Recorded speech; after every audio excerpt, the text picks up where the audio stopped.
Saudara-saudariku yang terkasih dalam Kristus, Injil pada hari ini dikutip dari Injil Lukas bab 1 ayat 57 sampai dengan ayat 66 dan ayat 80. Kemudian genaplah bulannya bagi Elisabet untuk bersalin, dan ia pun melahirkan seorang anak laki-laki. Ketika tetangga-tetangganya serta sanak saudaranya mendengar bahwa Tuhan telah menunjukkan rahmat-Nya yang begitu besar kepadanya, bersukacitalah mereka bersama-sama dengan dia.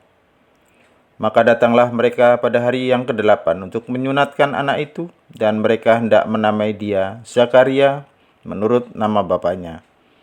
Tetapi ibunya berkata, "Jangan, ia harus dinamai Yohanes," kata mereka kepadanya.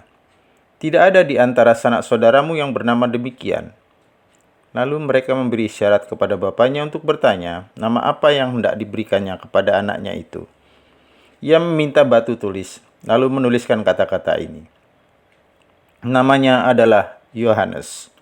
Dan mereka pun heran semuanya, dan seketika itu juga terbukalah mulutnya dan terlepaslah lidahnya. Lalu ia berkata-kata dan memuji Allah.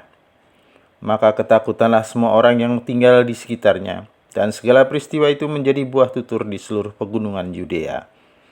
Dan semua orang yang mendengarnya merenungkannya dan berkata, "Menjadi apakah anak ini nanti? Sebab tangan Tuhan menyertai dia."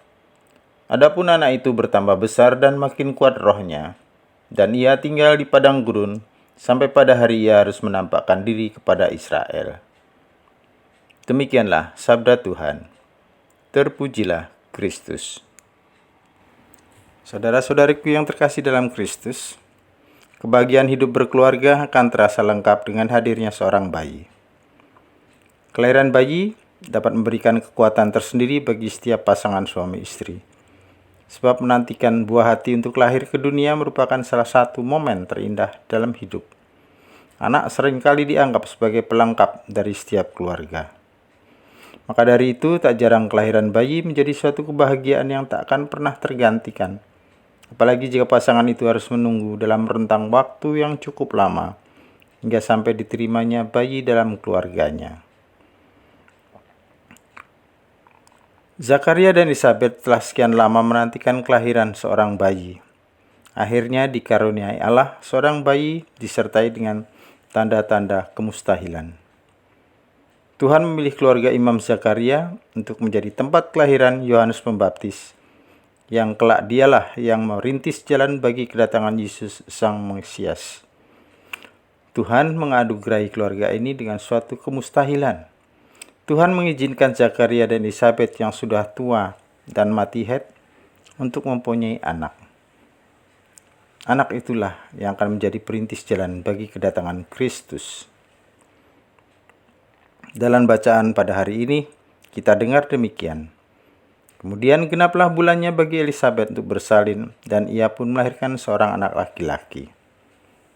Ketika tetangga-tangganya serta sanak saudaranya mendengar bahwa Tuhan telah menunjukkan rahmat-Nya yang begitu besar kepadanya, bersukacitalah mereka bersama-sama dengan dia. Apa yang bisa kita pelajari dari kelahiran Santo Yohanes Pembaptis? Kita belajar bahwa ada pahala yang menanti orang tua yang setia pada kehendak Tuhan. Melalui kelahiran Yohanes Pembaptis, kita pun belajar bahwa tiada yang mustahil bagi Allah. Namun kita juga belajar bahwa walaupun tangan Tuhan menyertai Yohanes sejak dalam rahim ibunya, ia mati tragis dipenggal kepalanya oleh Herodes. Artinya apa?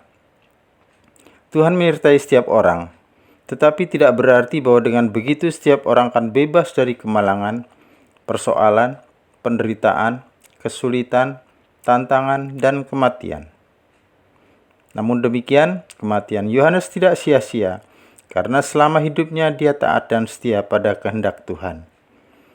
Kematian sebagai bentuk konsekuensi tugas pengutusannya menyiapkan jalan bagi kita.